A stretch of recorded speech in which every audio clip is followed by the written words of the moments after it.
রাহিম। বাংলাদেশ জনজট কর্তৃক আয়োজিত আজকে প্রোগ্রামে সকলে প্রতি রইল আমার সালাম। আসসালামু আলাইকুম।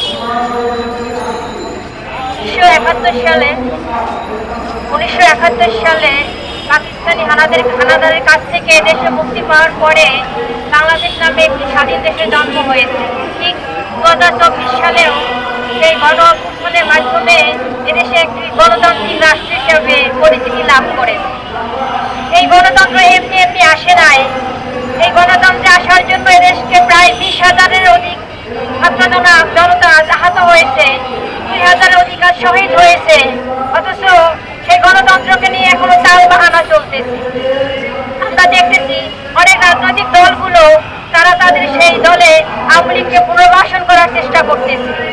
তারা তাদেরকে ডিভাইড আওয়ামী লীগ নামে নতুন করে আবার দেশের মানুষের সামনে উত্থাপন করতেছে। তাহলে এই স্বাধীনতার অর্থ কি? আর যদি সেই কাজটি করে তাহলে এই শহীদের রক্ত মিঠা যাবে, এই শহীদের রক্তের সাথে বেইমানি করা হবে। যারা এখন আহত অবস্থায় চোখ হারিয়েছে, হাত হারিয়েছে, পা হারিয়েছে, তারা মানবতার জীবনযাপন করেছে, তারা প্রতিবন্ধী হয়ে গেছে, বঙ্গুত্ব বরণ করেছে।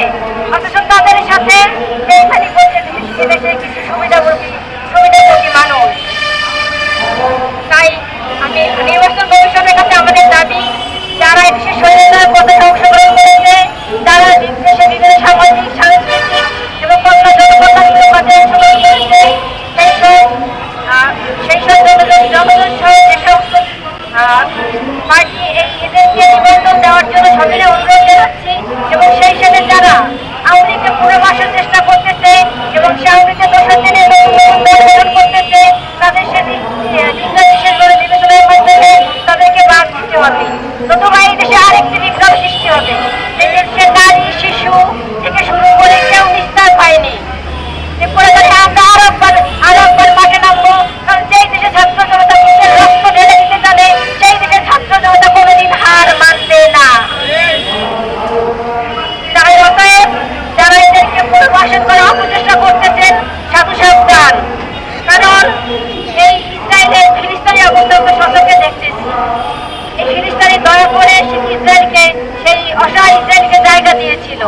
আর তাদের যে কি করুণ অবস্থা গোটা বিশ্ব দেখতেছে, তাদের ভূখণ্ড থেকে বিতাড়িত করতেছে, আর তাদেরকে নির্বিচারে পাখির মতো হত্যা করতেছে সেই ইসরায়েল। গোটা বিশ্বকে এক দাসের রাজত্ব কায়েম করতেছে।